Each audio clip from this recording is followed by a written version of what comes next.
अस्सलामुअलैकुम my YouTube family, welcome back to my channel with another vlog. तो कैसे हैं जी आप लोग? उम्मीद करती हूँ खैरियत से होंगे। शुक्र अल्हम्दुलिल्लाह मैं भी खैरियत से हूँ।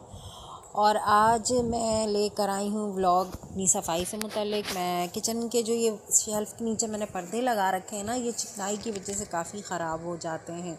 जहाँ मैं ऑयल वगैरह का डब्बा रखती हूँ वो वाली ज़्यादा ख़राब हो जाती है। और ये वाइट पर्दे मैंने लगा रखे हैं, मैचिंग के ऐसा कुछ मिला नहीं, तो जो मिला ये एक तो लाइट वेट कपड़ा है और बहुत इजी साफ़ हो जाता है, और वाइट है तो हैवी नहीं करता है, भारीपन फील नहीं कराता है मुझे किचन में, इसलिए मैंने लगा रखा है। वैसे इसमें गाड़ी वाड़ी प्रिंट किया हुआ है, ये भी मैंने लंडा बाज़ार से ही ख़रीदा था। तो ये मुझे ठीक लगता है। वैसे तो ये गाड़ी वाड़ी है, वैसा बेटे ने मेरी पसंद की थी गाड़ी वाली डिज़ाइन, और कपड़ा मुझे ठीक लगा था तो मैंने ले लिया। और काफ़ी बड़ा टुकड़ा था, 2 पर्दे मेरे आराम से बन गए थे। लिहाजा तो आज मैं करूँगी इसकी सफाई और मैं आपको दिखाऊंगी कि मैं इसको किस तरह साफ़ करती हूँ। वैसे तो ये तकरीबन साल भर हो गए ये लगे हुए, या शायद ज़्यादा हो गए हैं, और अच्छे हैं, काफ़ी अच्छे हैं। तो इसको धोने के लिए मैं गर्म पानी का इस्तेमाल करती हूँ। गैस जाने वाली थी, जल्दी जल्दी मैंने घर के काम करने के बाद लास्ट में ये किया। जब मैं फ़ारिग रहती हूँ तो मेरा मुझ में पागलपन सवार हो जाता है, यानी खोद खोद के सफाई, यानी कि मैं बैठती हूँ ना तो मुझे याद आता है चलो बैठी क्यों, मैं ये काम कर लेती हूँ। तो ऐसी बुरी सी आदत है मेरे अंदर जिसकी वजह से मैं बिल्कुल आराम नहीं कर पाती हूँ। तो फिर ये मैंने सफाई के लिए अभी पानी चढ़ाया था, गैस जाने वाली थी, तो उसमें मैंने पानी बॉयल करा और इसमें सर्फ़ डाला है मैंने, और मैंने इसमें 1 चम्मच खाने वाला सोडा डाला है, जिससे इसका मैल अच्छा खासा कट जाता है और गर्म पानी की वजह से और ज़्यादा अच्छी सफाई हो जाती है। तो इसको मैंने टोकरी में डाल के स्टेन कर लिया है, और इसी पानी में, क्योंकि गैस चली गई है, इसी पानी में मैं अब दूसरा काम करके भी आपको दिखाऊंगी। और इसको फिर मैं बाहर ले जाके वॉश करूंगी, यानी रगड़ूंगी।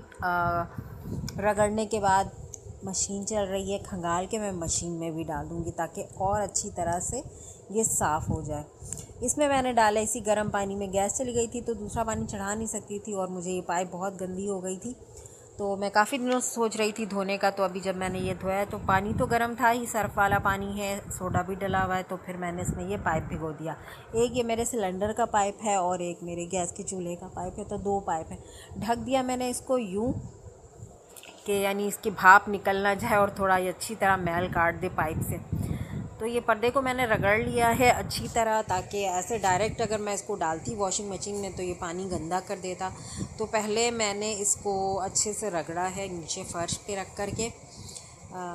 उसके बाद मैं इसको खंगाली हूँ, क्योंकि काफ़ी इसमें से चिकनाई टाइप की गंदा पानी निकल रहा था, तो 2 बार इसको मैंने खंगाला है। उसके बाद मैंने इसको वापस से वॉशिंग मशीन में डाल दिया, ताकि इसकी सफाई और अच्छी तरह से हो जाए। और उसके बाद फिर मैं इसको सुखा लूँगी, तो अच्छा ये बिल्कुल साफ़ सुथरा वाइट दोबारा से हो जाता है। गर्म पानी में डालने की वजह से ये काफ़ी मुचड़ जाता है, यानी कि गर्म पानी में अगर आप कोई भी कपड़ा धोए ना, तो वो देखिएगा, कभी आपने नोट किया हो, वो काफ़ी मुचड़ी सी चूर सी हो जाती है, तो प्रेस करना लाजमी होता है। वरना वैसे तो हम ना भी करें तो चलेगा अगर हाथ से सिर्फ हैंड वॉश करती, लेकिन इसको चूँकि मैंने गर्म पानी में धोया है तो ये वैसा हो गया था, तो इसको इस्त्री करना लाजमी ज़रूरी है। और ये पाइप भी मेरी धुल के साफ़ सुथरी, थोड़ी है चिकनाई, तो वो कपड़ा लगा दूँगी मैं साबुन वाला, तो काफ़ी साफ़ हो जाएगी। फिर भी नहीं हुई तो थोड़ा ब्रश लगा दूँगी मैं, तो और साफ़ हो जाएगी और अच्छी खासी। इसी तरह जब भी मैं गंदा होता है तो मैं ऐसा कर लेती हूँ। किसी दिन मैं फ़ारिग रही तो मैं आपको अपने तवा साफ़ करने का, लोहे का तवा किस तरह साफ़ करते हैं वो मैं आपको सिखाऊंगी, बताऊंगी, क्योंकि पराठे जहाँ ज़्यादा बनते हैं वहाँ तवा बहुत गंदा हो जाता है, और मेरे यहाँ पराठे बहुत ज़्यादा बनते हैं।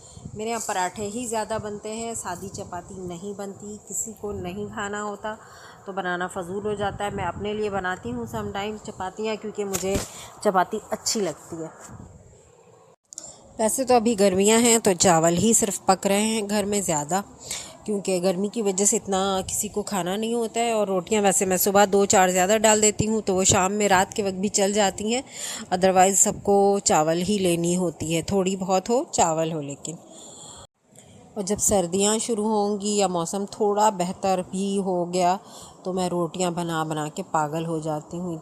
एकदम इरिटेशन हो जाती है। मुझे रोटियां बनाना बिल्कुल पसंद नहीं, बल्कि किसी को भी पसंद नहीं होता, लेकिन बस मैं एकदम परेशान हो जाती हूँ रोटियां बना बना के। एनीवे, जब भी पाइप ये गंदी होती है मैं इसी तरह साफ़ करती हूँ, तो आप भी कर लिया करें। और ये देखिए साबुन, मैंने बताया था ना कि अगर हम एक ही बार में डाल दें बड़ा टुकड़ा तो एक बार में ही उसका लिक्विड बह जाता है, फिर वो उस सोप के रहने का कोई फ़ायदा नहीं होता। तो अभी फ़िलहाल मेरे साथ ऐसा ही है। ये नया सोप मैं निकाली थी तो ये ठीक से काम भी नहीं कर रहा था, और अब ये पिघलेगा। और एक ही वन टाइम में जब इसका लिक्विड बह जाता है ना, यानी छोड़ देता है वो अपना लिक्विड, उसके बाद उसमें साबुन के रहने का कोई फ़ायदा ख़ास होता नहीं है। तो इसलिए मैं छोटे छोटे टुकड़े करके रख लेती हूँ और डेली एक टुकड़ा या 2 टुकड़ा डाल देती हूँ। यानी डेली एक टुकड़ा डालती हूँ तो सम टाइम मेरा 2 दिन चलता है, सम टाइम 1 दिन चलता है। तो पतीली तो मैंने रगड़ रगड़ के घिस घिस के थोड़ी बहुत साफ़ कर ली है। तो अब यहाँ मैं लगाने लगी हूँ पर्दे को वापस से प्रेस मैंने कर लिया है, और इसकी तार मैं पहना रही थी, तार लगाई हुई है हमने। और मैं सर्दियों में भी कपड़े ना चूल्हे पे पानी गर्म करने के बाद फिर कपड़े धोती हूँ, तो वो अच्छे खासे साफ़ सुथरे, अच्छे उजले उजले हो जाते हैं। क्योंकि जैसे हम मेरी तरह और भी बहुत सी बहनें हैं जिनके पास गीज़र की सहूलत नहीं है, प्लस गैस नहीं आता है, बहुत से मसले मसाइल हैं।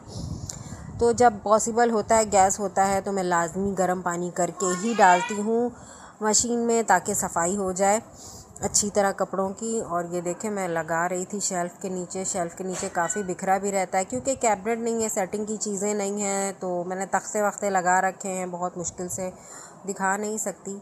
दिखाने में कोई बुराई नहीं है, लेकिन बस वैसे ही लोग अच्छी चीज़ें देखना चाहते हैं, बुरी चीज़ें कौन देखना चाहता है। लिहाजा बस दुआ करें अल्लाह ताला मुझे तौफीक दे या हमारी मदद करे, हम चीज़ों को और बेहतर कर सकें। बाकी लेकिन बहुत आसानी है, बहुत से लोगों से बहुत बेहतर ज़िंदगी हम गुजार रहे हैं, शुक्र अल्हम्दुलिल्लाह। कोई उसकी बात नहीं है, शर्मिंदगी की या उसकी बात नहीं है। हम खुश हैं, बहुत खुश हैं अल्हम्दुलिल्लाह। लेकिन बस तरक्की और में सबका हक़ होता है। इंसान कोशिश करता है जब ज़िंदा रहता है, ज़िंदगी में अपनी कोशिश करता है कि आगे से आगे तरक्की करे, आगे बढ़े। तो लिहाजा हम भी वही कोशिश कर रहे हैं। तो लाइक शेयर एंड सब्सक्राइब करना ना भूलें। मिलेंगे नेक्स्ट व्लॉग में। अल्लाह हाफ़िज़।